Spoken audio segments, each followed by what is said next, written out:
اعوذ باللہ من الشیطان الرجیم بسم اللہ الرحمن الرحیم رب اشرح لی صدری ویسر لی امری واحلل عقدۃ من لسانی یفقہوا قولی ربنا زدنا علما اللہم فقہنا فی الدین اللہم انی اسألک علما نافعا وعملا متقبلا ورزقا طیبا اللہم انفعنا بما علمتنا وعلمنا ما ينفعنا وزدنا علما آمین یا رب العالمین۔ آج ہم اس کو تھوڑا سا چینج کر رہے ہیں، اس بک کو، میتھڈ کو۔ ہم ہمیشہ حدیثیں بھی ساتھ ساتھ پڑھتے تھے، ابھی ہم صرف اس کے مسئلہ نمبر کو بولیں گے اور ساتھ میں حدیثیں اگر آپ لوگ پڑھ کے آئے تو اچھی بات ہے، نہیں پڑھی تو جا کے ایک دفعہ ایک نظر پڑھ لینا، ٹھیک ہے؟ ریفرنس ہم دیتے جائیں گے ساتھ ساتھ، ٹھیک ہے؟ نماز کی اہمیت آج ہمارا ٹاپک ہے اور مسئلہ نمبر 11 ہے انشاءاللہ۔ چلیں جی بسم اللہ کرتے ہیں۔ بے نماز کا انجام قارون، فرعون، حامان اور ابی بن خلف کے ساتھ ہوگا۔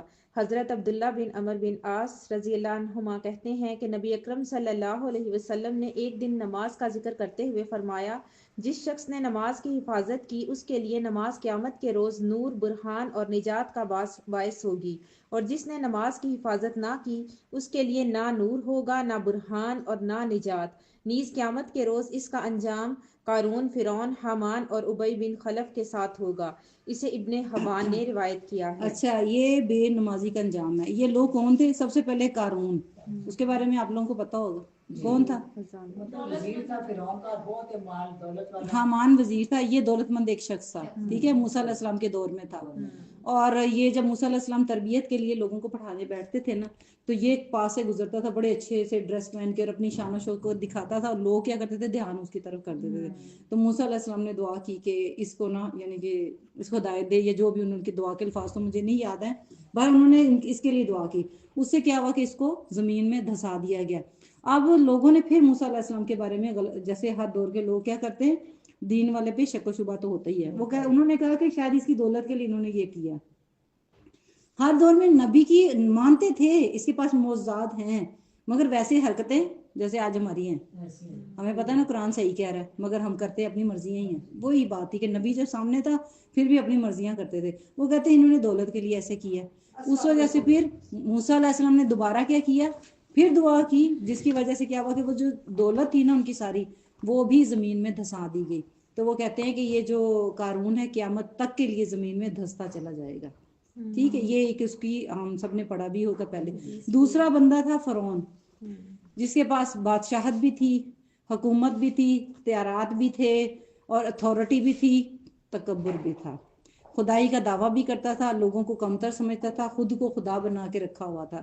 پھر ایسے بندے کی سزا سمندر میں ڈبو دیا گیا، ٹھیک ہے؟ آپ کو اس کے بارے میں بھی پتا ہے۔ پھر حامان کے بارے میں آتا ہے، حامان مشیر تھا، ایڈوائزر تھا، اور یہ بھی انہی کے گروپ میں سے تھا۔ پھر اس کے بعد آتا ہے ابی بن خلف۔ ابی بن خلف وہ شخص تھا، اللہ کے نبی نے یہ واحد شخص تھا جس کو اپنے ہاتھ سے قتل کیا تھا۔ ایسا بندے کی جو سزائیں تو تھوڑی بہت دنیا کی پتہ چل گئی، آخرت کی تو بہرحال ہے ہی ہے، بہت بڑی عذاب ہے ان لوگوں کے لیے۔ تو ایسا بندہ ان لوگوں کے ساتھ ہوگا جو بے نمازی۔ اب دیکھ لیں کتنے برے لوگ اور پلس نمازی ایک برابر درجہ رکھتے ہیں، ٹھیک ہے؟ تو اللہ تعالیٰ ہمیں ہدایت دے کہ ہم نماز کی اہمیت کو سمجھ سکیں۔ یہ جو اہمیت کا باپ ہے نا، اس کی ویلیو کو سمجھے کہ اس کے بغیر ہمارا گزارا نہیں ہے، نہ دنیا میں نہ آخرت میں۔ پلس اس کی جس نے اپنی نماز کی حفاظت، یہ جملہ جو حدیث میں آتا ہے نا، حفاظت نہیں کی، یہ نہیں کہ نماز نہیں پڑھی، جس نے نماز کی حفاظت نہیں کی اس کو قیامت والے دن کوئی نور نہیں ملے گا۔ نور کہاں نہیں ہوگا؟ نہ تو سورج چاند ستاروں میں بے نور ہو جائیں گے نا، اندھیرا ہوگا پوری کائنات کے اوپر، یہاں نور نہیں ہوگا۔ پل صراط پہ نور نہیں ہوگا، حشر کے میدان میں نور نہیں ہوگا، جہاں قبر میں نور نہیں ہوگا، جہاں جہاں روشنی، جہاں جہاں اندھیرے ہے نا، وہاں وہاں یہ بندہ جو ہے نا بے نور ہوگا، کوئی روشنی نہیں ہوگی۔ اس کو اپوزٹ کر لیتے ہیں، نمازی کے ساتھ کیا ہوگا؟ نور ہی نور ہوگا، روشنی روشنی ہوگی، اس کے ایمان کی روشنی ہوگی، ٹھیک ہے؟ اور نہ اس کو کوئی برہان ملے گا۔ برہان کیا ہوتا ہے؟ اس کی کوئی گواہی نہیں دے گا، کوئی دلیل اس کے پاس اپنی وضاحت کی نہیں ہوگی کہ میں نے یہ کیوں کر کے آیا ہوں، ٹھیک ہے؟ تو نماز اتنی امپورٹنٹ ہے۔ تو ہم یہاں تو امپورٹنس کی ویلیو کو سمجھ رہے ہیں نا، اس کے بعد سمجھیں گے نماز پڑھنی کیسے چاہیے۔ اسلام اور کفر کے درمیان حد فاصل نماز ہے۔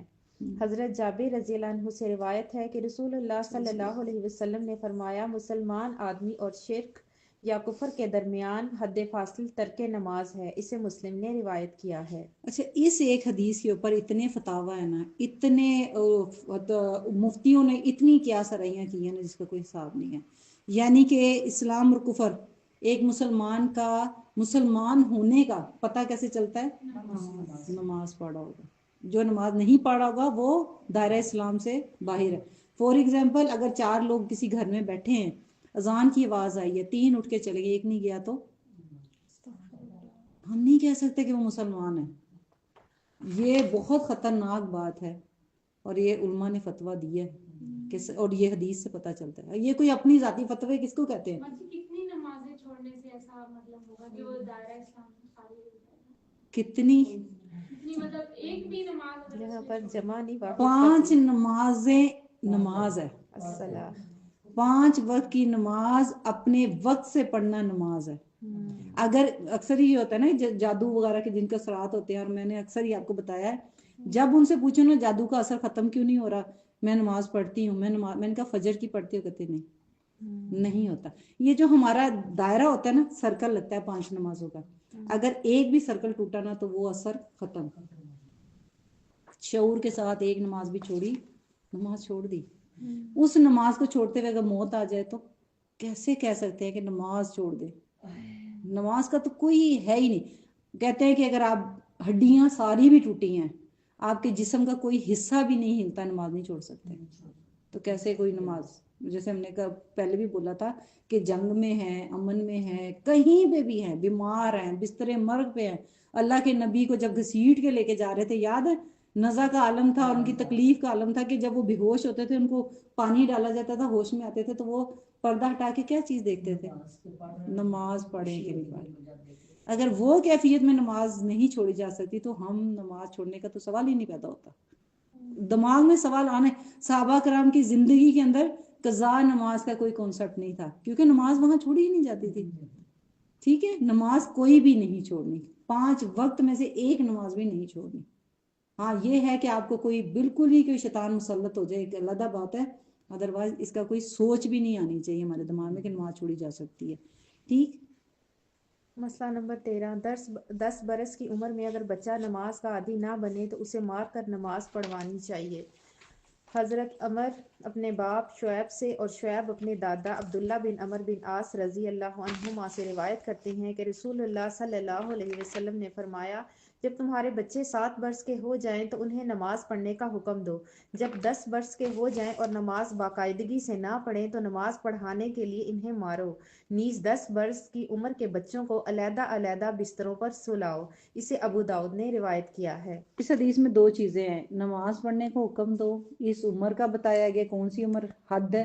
10 سال کی، اور اس کے بعد بستر الگ کر دو۔ ٹھیک ہے، 3 حکم مل کے آگے۔ اب گھر میں اگر نظام ہوگا نماز کا، جیسے ایک بچہ 7 سال تک اپنے پیرنٹس کو دیکھ رہا ہے نماز پڑھتے، 5 وقت کی نماز پڑھے ہیں، فادر مسجد میں جا رہے ہیں، بعض ہوتا ہے نا چھوٹے بچوں کو لے بھی جاتے ہیں ساتھ میں، ماں اکثر ہوتی ہے کہ نماز پڑھی تو چھوٹا بچہ بھی یا بچیاں بھی وہ سکارف لپیٹ کے وہ بھی نماز پڑھنا شروع، یہ ٹریننگ ہے۔ اب یہ نا کہ بچے نہیں دیکھتے، بچے دیکھ رہے ہوتے ہیں، 7 سال تک وہ دیکھتا ہے، 7 سال کے بعد کیا کرنا ہے، یہ اکثر ہی ہم نے نمازوں کی جب ترتیب آتی ہے اس میں کہا گیا کہ پہلے نمازیں 2 تھیں پھر 4 ہو، یہی طریقہ ہے بچوں کو سکھانے کا، 2 رکعت پڑھانا شروع کر دیں، پھر فرائض پڑھانا شروع کر دیں، 10 سال کے بعد پھر پوری نماز فرض ہو جائے گی، نہیں ہوگی تو مارنا ہے اس کے بعد۔ ٹھیک ہے، اللہ کے نبی اور اللہ تعالیٰ ہم سے بہت محبت 70 ماہوں سے زیادہ کرتے ہیں، تو وہ بھی کہتے ہیں کہ مارو، اس کا مطلب نماز کیوں، کیونکہ اس آگ سے بہتر ہے اپنے بچے کو بچے، یہ کوئی محبت نہیں ہے کہ آپ اپنے بچے کو آگ میں جانے دو، قیامت والے دن ہمیں ہمارے بچوں کی پہچان ہوگی، اپنے بھائیوں کی پہچان ہوگی، ایسا یہ کوئی محبت نہیں ہے کہ اس کو آگ میں جاتے ہوئے دیکھ رہے ہو آرام سے۔ ٹھیک ہے، جس کو شعور آ گیا اس کو آگ بھی نظر آنا شروع ہو جاتی ہے۔ تو ایک یہ سیکنڈ، 10 سال کی عمر کے بعد بسترے الگ کر دو۔ حکمتیں اللہ بہتر جانتا، جس اللہ نے بنایا نا وہ اللہ بندے کا مزاج بھی جانتا ہے، اسی نے رہن سہن کے طریقے دکھائے ہیں، ہمیں نہیں پتا شیطان کب کہاں کیسے دماغوں میں مسلط ہوتا ہے۔ آج ہم نے یہ اصول توڑے ہیں دین کے، سنت کے طریقے اپنے گھروں میں چھوڑے ہیں، آج ہمارے بچوں کا بھی حال دیکھ لیں۔ پہلے ہمارے کزن بھی آپس میں بیٹھے رہتے ہوتے تھے، آج بہن بھائی بھی نہیں بیٹھ سکتے آرام سے، مائیں اٹھ کے رات کو دیکھتی ہیں کہ کیا کر رہے ہیں کیا کر رہے ہیں کیا کریں. ٹھیک ہے. تو جو اللہ نے قانون بچپن سے یہ قانون رکھیں گے نا تو ان کو برا بھی نہیں لگے گا. یہ جو اچانک ہم الگ الگ کرنا شروع ہو جاتے ہیں نا تو کزنوں سے بھی الگ, اور شروع سے پردے کا بھی احترام کرتے رہے, بچی کو بھی اس طریقے سے رکھے, بھائیوں کے سامنے اس طریقے سے رکھے, آہستہ آہستہ ساری چیزیں آسان ہوتی جائیں گی. ٹھیک. تو یہ حکم کو 1 2 3 کر کے اپنے لیے لکھا کریں, اور یہی عمر ہمیں نا تربیت یہی ہے, اسی طریقے سے ہم نے کرنا ہے. نماز اثر کا وقت صرف نماز اثر کا فوت ہو جانا ایسا ہے جیسے کسی کا مال اور اہل و عیال لٹ جائے. حضرت ابن عمر رضی اللہ عنہما کہتے ہیں رسول اللہ صلی اللہ علیہ وسلم نے فرمایا جس شخص کی نماز اثر فوت ہو جائے اس کی حالت اس شخص کی طرح ہے جس کا اہل و عیال اور مال و اسباب ہلاک ہو گیا ہو. اسے بخاری اور مسلم نے روایت کیا. کیا سمجھ آئی؟ ایک نماز چھوڑنا ایسے ہے جیسے تباہی ہے. مال جیسے گھر میں ہوتا ہے نا کہ چھت گر جائے پورے گھر والے نیچے دب جاتے ہیں, ایسے سنا ہوگا نا زلزلے میں ہوا تھا, یا سیلاب آتا ہے پورے کا پورا گھر بچے سمیت تباہ ہو گئے. یہ اسی تکلیف کے برابر ہے ایک نماز چھوڑنا.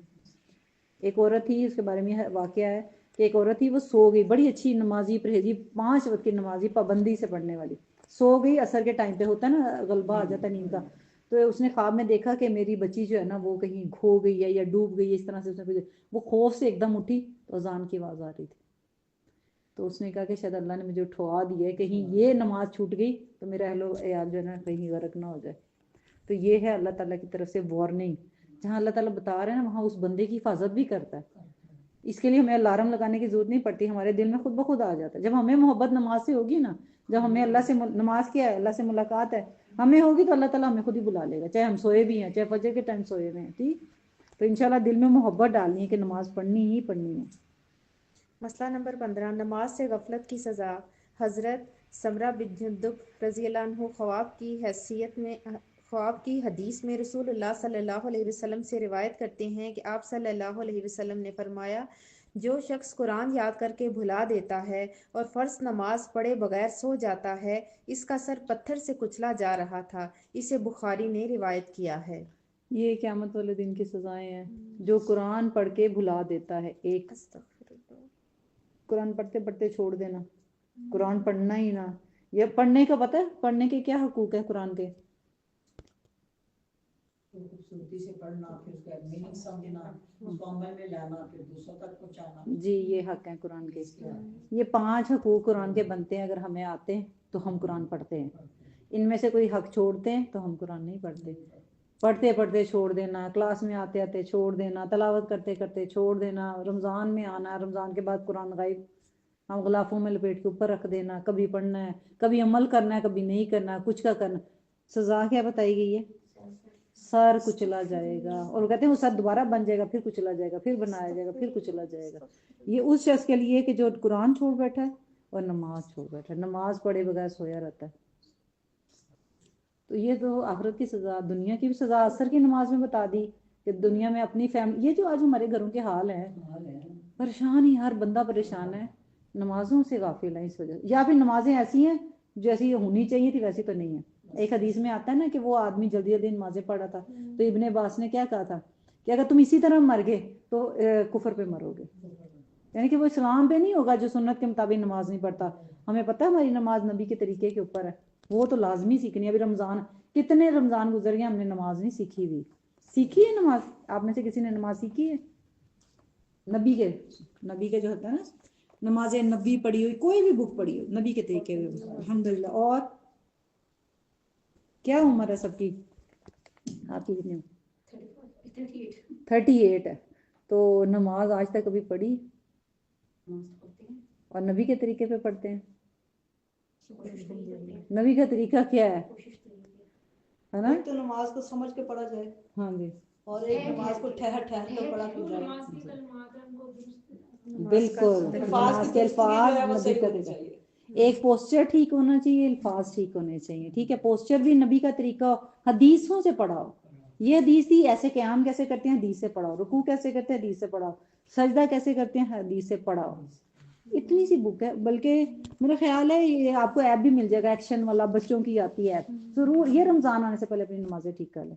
یہ جو ہم کوشش کریں نا بھاگ بھاگ کے کہ پڑھ لیں, تو ہر سال رمضان ضائع کر دیا, زندگیاں ضائع کر دی. ابھی تو الحمدللہ ایسی نماز تو پڑھے کہ سنت کی ہو، کیونکہ قیامت والے دن ہماری نمازوں کو اٹھا کے نا نبی کے طریقے پہ رکھا جائے گا، اگر سیم ہوگی تو قبول، نہیں تو ضائع۔ کیا فائدہ 60 سال نماز پڑھتے رہے اور ہاتھ آئی تو کچھ بھی نہیں، ضائع، کیونکہ نبی کے طریقے پہ نہ ہوئی تو اللہ نے نہیں ماننی۔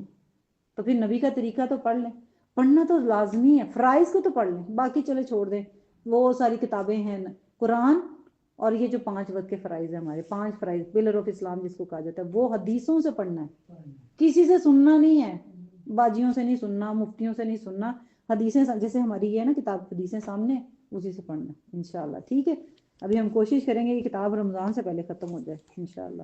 نماز فجر اور عشاء کے لیے مسجد میں نہ آنا نفاق کی علامت ہے۔ باجماعت نماز نہ پڑھنے والے لوگوں کے گھروں کو رسول اکرم صلی اللہ علیہ وسلم نے جلانے کا ارادہ فرمایا۔ حضرت ابو ہریرہ رضی اللہ عنہ کہتے ہیں کہ رسول اللہ صلی اللہ علیہ وسلم نے فرمایا، منافقوں پر فجر اور عشاء کی نماز سے زیادہ بھاری کوئی نماز نہیں ہوتی۔ اگر انہیں پتہ چل جائے کہ دونوں نمازوں کا ثواب کتنا زیادہ ہے تو ان دونوں نمازوں میں ضرور آتے، خواہ گھٹنوں کے بل ہی آنا پڑتا۔ میں نے ارادہ کیا کہ مؤذن کو حکم دوں کہ وہ اقامت کہے، پھر ایک آدمی کو حکم دوں کہ وہ لوگوں کی امامت کرائے، اور خود آگ کا ایک شعلہ لے کر ان لوگوں کے گھروں کو جلا دوں جو اس اذان اور اقامت کے بعد نماز کے لیے نہیں نکلتے۔ اسے بخاری اور مسلم نے روایت کیا ہے۔ آج نبی صلی اللہ علیہ وسلم ہمارے محلے میں ہوتے اور جن گھروں میں آدمی اذان کی آواز سن کے بیٹھے ہوئے ہیں، اللہ کے نبی نہ آتے؟ سوچیں، نبی جس کے بارے میں کہہ رہا ہے وہ قیامت تک کے لیے یہی حکم ہے، وہ جو گھر میں رہ رہا ہے نا وہ بھی آگ کو دعوت دے رہا ہے۔ اور یہ جو اوپر بتایا نا فجر اور عشاء کی، یہ نفاق کی علامت ہے۔ نفاق کیا ہوتا ہے؟ نفاق ہوتا ہے کہ دل کے اندر آپ کافر ہو، اوپر سے مسلمان ہو، یہ نفاق ہے۔ اور یہ سب سے بدترین سزا اسی کو ملے گی، کیوں؟ کیونکہ اس نے اسلام کو نقصان پہنچایا۔ یہ زیادہ خطرناک ہے کافر سے بھی۔ کافر کو تو پھر بھی مسلمان کیا جا سکتا ہے، جو مسلمان بن کے بیٹھا اس کو کیسے مسلمان کریں گے؟ وہ تو مانے گا ہی نہیں بات، وہ کہے گا میں تو نماز پڑھتا ہوں، مگر اندر سے کیا ہے؟ کفر ہے اس کے اندر، ٹھیک ہے۔ تو اللہ کرے کہ ہم ان حدیثوں سے ہدایت لے لیں اور اپنے گھروں میں بھی جا کے اپنے بچوں کو، بھائیوں کو، شوہروں کو اس چیز کی ترغیب دیں اور ایسی حدیثوں کو سنائے جاتے کہ آپ نے گھر میں نماز نہیں پڑھنی ہے۔ اللہ کے نبی کو اتنی بری لگتی تھی، کیونکہ آگ، جہنم کی آگ سے یہ آگ بہتر ہے۔ کتنی ٹھنڈی ہے یہ آگ جو ہماری دنیا، اس پہ ہاتھ رکھ کے دیکھیں ذرا کیسا، پھر 1 منٹ کے لیے ہاتھ چولہے پہ رکھ کے دیکھیں برداشت ہوتی ہے؟ تو پھر وہ کیسے برداشت کر لیں گے نماز چھوڑ کے بیٹھے ہوئے، ٹھیک ہے۔ تو ضروری ہے کہ یہ مسجد میں جائیں۔ خلاف سنت ادا کی گئی نماز قیامت کے روز ناکامی اور نامرادی کا باعث بنے گی۔ قیامت کے روز حقوق اللہ میں سب سے پہلے نماز کا حساب ہوگا۔ حضرت ابو ہریرہ رضی اللہ عنہ کہتے ہیں، رسول اللہ صلی اللہ علیہ وسلم نے ارشاد فرمایا، قیامت کے روز بندے سے سب سے پہلے جس چیز کا حساب لیا جائے گا وہ اس کی نماز ہے۔ اگر نماز سنت کے مطابق درست ہوئی تو بندہ کامیاب و کامران ہوگا، اور اگر نماز خراب ہوئی یعنی سنت کے مطابق نہ پائی گئی تو ناکام و نامراد ہوگا۔ اگر بندے کے فرائض میں کچھ کمی ہوئی تو رب تعالیٰ فرمائیں گے، میرے بندے کے نامہ اعمال میں دیکھو کوئی نفل عبادت ہے؟ اگر ہوئی تو نوافل کے ساتھ فرائض کی کمی پوری کی جائے گی، پھر اس کے تمام اعمال کا حساب اسی طرح ہوگا۔ اسے ترمذی نے روایت کیا ہے۔ سب سے پہلے خلاف سنت جو نماز ہے نا اس کا کوئی فائدہ نہیں ہونے والا۔ جو نمازیں مرضی سے پڑھی جا رہے ہیں نا اس کا کوئی فائدہ نہیں ہے۔ جو اللہ کا نبی کا طریقہ ہے نا وہی کرنی ہے، ٹھیک۔ دوسری، قیامت والے دن سب سے پہلے نماز کا حساب ہونا ہے، تو دعا کریں کہ اللہ تعالی ہمیں بہترین نماز پڑھنے کی توفیق عطا فرمائے، نبی کے طریقے پہ نماز پڑھنے کی توفیق عطا فرمائے۔ اللہ تعالیٰ سے توفیق بھی مانگے کہ اللہ تعالیٰ ہماری اصلاح کر دے، ساتھ میں بیک اپ کے لیے، ریزرو کرنے کے لیے نوافل کا بھی اہتمام کرے، کیونکہ قیامت والے دن ہماری جو یہ نمازیں ہیں نا، جو ٹوٹی پھوٹی نمازیں ہیں، جب یہ رکھنے ہیں نا تو کچھ بھی نہیں ملنا، اس کا کوئی وزن نہیں ہونا۔ تو پھر اگر ساتھ میں نوافل ہوں گے، اللہ تعالیٰ ہم سے محبت کرتے ہیں۔ یہ اس سے کیا پتہ چلتا ہے؟ اللہ تعالیٰ نہیں چاہتے کہ میرا بندہ جہنم میں جائے۔ اللہ تعالیٰ بندے سے زیادہ محبت کرتا ہے بندے سے۔ ہمیں پتہ ہے نماز نہ پڑھنے سے کیا ہوگا، ہمیں یہ بھی پتہ ہے سنت کے مطابق نہ نماز پڑھی تو کیا ہوگا، ہم پھر بھی نماز سے غافل ہیں۔ ہمارے پاس ٹائم ہی نہیں ہے پڑھ لیں کہ سنت کون سا طریقہ ہے، تاکہ ہم اپنے آپ سے محبت کرتے ہوتے تو ہم کیا اس ٹائم نماز کے لیے پڑھ نہ رہے ہوتے، کوشش کر نہ رہے ہوتے کہ آگے رمضان آنے والا ہے تو ہم تھوڑی کوشش کر لیں۔ تو اس کا مطلب ہے کہ اللہ تعالیٰ ہم سے زیادہ ہم سے محبت کرتا ہے۔ اسے نبی بھی بھیج دیے، فرشتے بھی اترے، قرآن بھی نازل کیا، ہر دور میں دائی بھی بھیجے کہ جاؤ ان کو بتاؤ، جاؤ ان کو بتاؤ، یہ بچ جائیں، یہ بچ جائیں، یہ بچ جائیں۔ قیامت والے دن جہنم بھری ہوگی، اور جہنم کہتی جائے گی اور لاؤ اور لاؤ اور لاؤ. اللہ سبحانہ تعالیٰ پھر اپنا پاؤں رکھ دیں گے. اور جنت کہتے ہیں کہ آدھی خالی ہوگی. ہمارا گھر ہے جنت کے اندر مگر ہم بنانا ہی نہیں چاہتے, ہم جانا ہی نہیں چاہتے. ہمارے پلاٹ ہوتے ہیں نا, جیسے یہاں کہیں پلاٹ ہمارا کتنا خواب ہوتا ہے وہاں پہ گھر بنا لیں. جنت میں بھی ہماری جگہ ہے مگر ہمارا ایفرٹ زیرو ہے, ہم کچھ نہیں کرنا چاہتے. جب کچھ نہیں کریں گے تو پھر رزلٹ دیکھ لیں, وہاں گھر ہی نہیں رہے گا. وہاں پہ کہتے ہیں پھر نئی مخلوق لائی جائے گی جو جنتی ہوگی, پھر وہ وہاں پہ رہے گی ہماری جگہ پہ. ہمارا ریزرو ہے وہاں پہ گھر مگر ہم کوشش نہیں کر رہے کیونکہ ہم ادھر لگے ہیں. اللہ تعالیٰ ہمیں توفیق دے کہ ہم اپنی نمازوں کو مرنے سے پہلے کم از کم بہتر کر لیں. سطر کے مسائل. مسئلہ نمبر 65. صرف ایک کپڑے میں نماز پڑھنی جائز ہے. سطر کے مسائل. صرف ایک کپڑے میں نماز پڑھنی جائز ہے بشرط یہ کہ کندھے ڈھکے ہوئے ہوں. حضرت ابو ہریرہ رضی اللہ عنہ کہتے ہیں رسول اللہ صلی اللہ علیہ وسلم نے فرمایا تم میں سے کوئی آدمی ایک کپڑے میں نماز نہ پڑھے جب تک کندھے نہ ڈھانپ لے. اسے بخاری اور مسلم نے روایت کیا ہے. اچھا یہ سطر کیا ہوتا ہے؟ سطر کیا ہوتا ہے کسی کو پتا؟ ڈھانپنے کو سطر ڈھانپنا, وہ کپڑا جو نماز کے لیے لازم ہوتا ہے, وہ حصہ جس میں نماز کو چھپایا جائے. ٹھیک ہے, سطر وہی ہوتا ہے کہ ہم چھپا سکیں.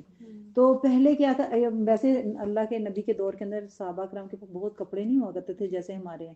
ہم اس لیے یہ مسائل سارے پڑھتے ہیں کہ آخر ایٹ لیسٹ کتنا کپڑا ہوگا. جیسے آج جنگی حالات ہیں, فلسطین میں دیکھ لیں, ادھر ادھر دیکھ لیں, جہاں پہ مشکلیں ہیں, جن کے گھروں میں کچھ بھی نہیں ہے, ان کے پاس کپڑا کتنا رہ جاتا ہے. اس کنڈیشن میں ہمیں اتنی نالج تو ہو نا کہ ہمیں کتنے کپڑے میں نماز پڑھنی ہے.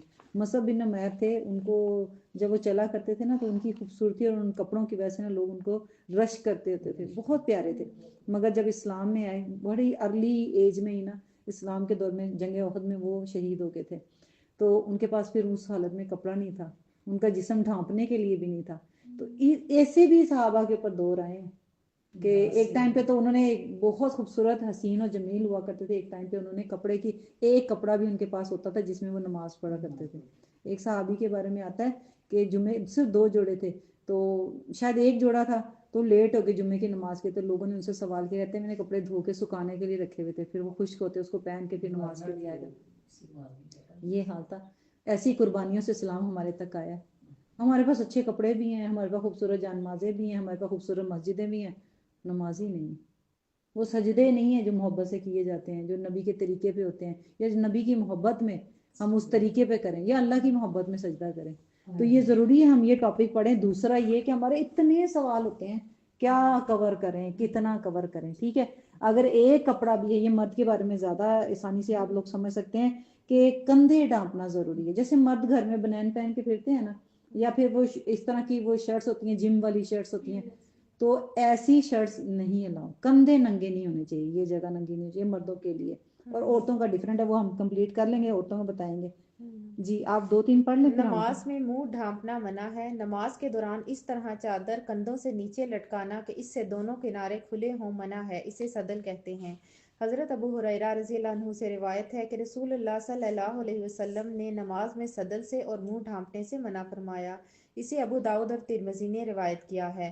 پاجامہ شلوار یا تہہ بند ٹخنوں سے نیچے رکھنا منع ہے. حضرت ابو ہریرہ رضی اللہ عنہ سے روایت ہے کہ نبی اکرم صلی اللہ علیہ وسلم نے فرمایا تہہ بند کا وہ حصہ جو ٹخنوں سے نیچے ہوگا جہنم میں جائے گا. اسے بخاری نے روایت کیا ہے. بس ابھی اتنا ہم کر لیں. اس میں کیا آتا ہے, ایک کپڑے میں نماز ہو جاتی ہے. کندھا ڈھانپنا جو ہے کمپلسری, یہ مرد کے لیے. منہ ڈھانپنا یہ جائز نہیں ہے, مرد کا بھی اور عورت کا بھی. ایون عورت اگر نقاب پہن کے نماز پڑھی ہے تو نماز نہیں ہوتی. مگر اگر کہیں مسجد میں ہے, حرم میں ہے, بازار میں ہے, کھلے میدان میں ہے, جہاں پہ مرد نظر, محرم نامحرم کی جو شرط آتی ہے, اس جگہ پہ پھر عورت نقاب میں نماز پڑھ سکتی ہے. ٹھیک ہے, رخصت کو اس جگہ پہ رکھنا ہے, یہ نہیں کہ اٹھا کے اس رخصت کو گھر میں بھی لے کے آئے, نقاب پہن کے نماز پڑھے.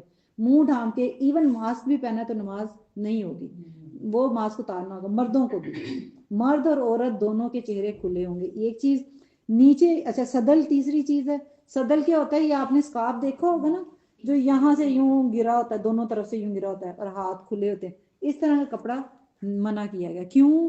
ویسے حکمت جاننا چاہتے ہیں, ویسے تو دین کے لیے دماغ نہ ہی ڈالیں. کہتے ہیں دین کو عقل سے نہیں لیتے ہیں, دین کو اطاعت کے طریقے سے سنتے ہیں. تو شولڈر پہ ڈالتے ہوئے گر بھی جاتا ہے, ہر وقت سنبھالتے بھی رہتے ہیں, مگر سب سے ٹاپ پہ رکھنا ہے کہا گیا تو منع کر دیا گیا تو ہم منع ہو جائیں گے، سمعنا وطاعنا، ٹھیک ہے. اس کے بعد اگلی چیز آتی ہے پجامہ یا ٹخنوں تک نیچے تک رکھنا منع ہے. یہ جو ٹخنے ننگے کرتے ہیں یہ مرد کے لیے ہیں، ٹھیک ہے. تو یہ یہاں پہ کہیں نہیں لکھا ہوا کہ نماز میں. یہاں آگے اگر آپ حدیث سے پڑھیں تہمند کا وہ حصہ جو ٹخنوں سے نیچے ہوگا جہنم میں جائے گا. اس کے اندر نماز آتی ہے، اللہ کے نبی کی حدیث ہے، اوپر حدیث بھی سامنے کوٹ کر لیں. ٹخنے ننگے ہونا مرد کے لیے کمپلسری ہے. یہ نماز کے لیے نہیں کہا گیا، نارملی کہا گیا. ہمارے جاننے والے تھے تو انہوں نے کیا کیا، اپنی جو آفس کی پینٹیں تھی نا وہ بھی کٹوا دیں. جنہوں نے عمل کرنا ہوتا ہے نا ان کو کوئی نہیں کسی کی فکر ہوتی.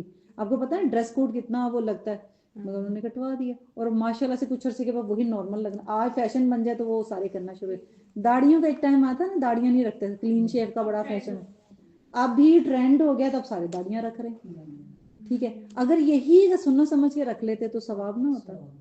بری لگتی ہے داڑھی، سب سے زیادہ خوبصورت انسان داڑھی میں ہی لگتا ہے. یوسف علیہ السلام کی داڑھی تھی، اللہ کے نبی کی داڑھی تھی، دنیا کے حسین ترین مرد داڑھی تھی ان کی. اور آج دیکھیں آج داڑھیوں میں لڑکے اچھے لگتے ہیں. میرے بیٹے جتنی لمبی ہوتی جاتی میں کہتی پیارے لگ رہے. وہ کبھی بھی سیٹ کروانے جاتے ہیں ان کو میں منع کرتی ہوں. آج داڑھیوں میں پیارے لگتے ہیں نا. یہ شیطان نے ہمارے دماغ میں فیشن ڈال دیا، ورنہ حسن اللہ کے جو نبی کی سنت کے طریقے کے اوپر ہی انسان اچھا لگتا ہے. وہ لباس بھی اسی طرح اچھا لگتا ہے. اب ایک عورت سکرٹ میں یا جینز میں یا پھر بے حیائی والے لباس میں اچھی لگتی ہے یا پردے میں حیا دار لباس میں اچھی لگتی ہے. جتنا وقار عورت کے اندر پردے میں لگتا ہے نا بے حیائی میں نہیں لگتا. دو عورتیں آپ کمپیریزن میں کھڑی کر کے دو پکچرز ہی کھڑی کر کے دیکھ لو. ایک پردے دار خاتون کھڑی ہے اور ایک بے حیا خاتون کھڑی ہے. آپ دیکھ لیں گے اٹریکشن کس میں زیادہ، کشش ہوتی ہے زیادہ پردے دار میں. پر بازی ہمارے اوپر جو ویسٹرن کلچر ہے بہت حاوی ہو جاتا ہے.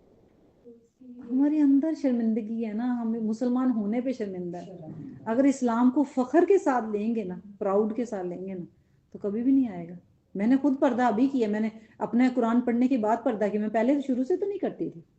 میں نے جب پردہ کیا تو الحمدللہ مجھے ایسے لگا جتنا خوبصورت انسان پردے میں لگتا ہے کھلے سر سے یا دوپٹوں میں اس طرح سے نہیں لگتا ہے.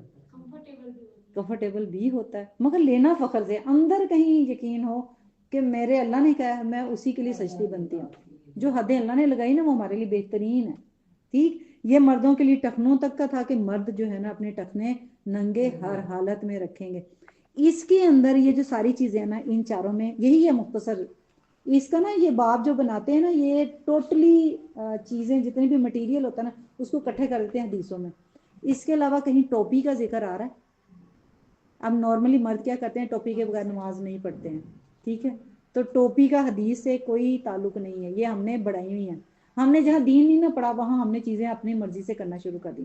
کچھ لوگ ہیں رمضان میں ٹوپیاں خریدتے پھرتے ہیں یا مسجد کے لیے ٹوپیاں خریدتے ہیں، پر تو ٹوپی کا ذکر اس میں کہیں نہیں آتا ہے. ٹھیک ہے، ابھی عورتوں کی طرف چلتے ہیں، اگلے مسئلہ پڑھتے ہیں پھر عورتوں کی ڈیٹیل بتاتے ہیں. سر پر چادر یا موٹا دوپٹہ لیے بغیر عورت کی نماز نہیں ہوتی. حضرت عائشہ رضی اللہ عنہا سے روایت ہے کہ رسول اللہ صلی اللہ علیہ وسلم نے فرمایا بالغ عورت کی نماز چادر یا موٹے دوپٹے کے بغیر نہیں ہوتی. اسے ابو داؤد اور ترمذی نے روایت کیا ہے.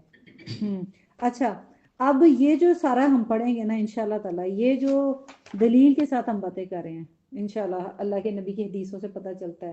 یہ ہم لوگ نا کچھ چیزیں خود بھی ایڈ کی ہیں وہ بھی ہم الگ کر دیتے ہیں اور کچھ انشاءاللہ حدیث سے کیا پتہ چلتا ہے. سر پر چادر، موٹا دوپٹہ، اس کے بغیر ایک تو چادر رکھنی ہے مگر موٹی چادر ہو جس میں سی تھرو نہ ہو، جسم بھی جس میں خد و خال نظر نہ آئے، شیپ نظر نہ آئے. مرد کی اور عورت کی دونوں ہی ہیں. یہ نہیں ہو سکتا مرد کا جو جینز کا سٹائل ہے نا یہ مناسب نہیں ہے.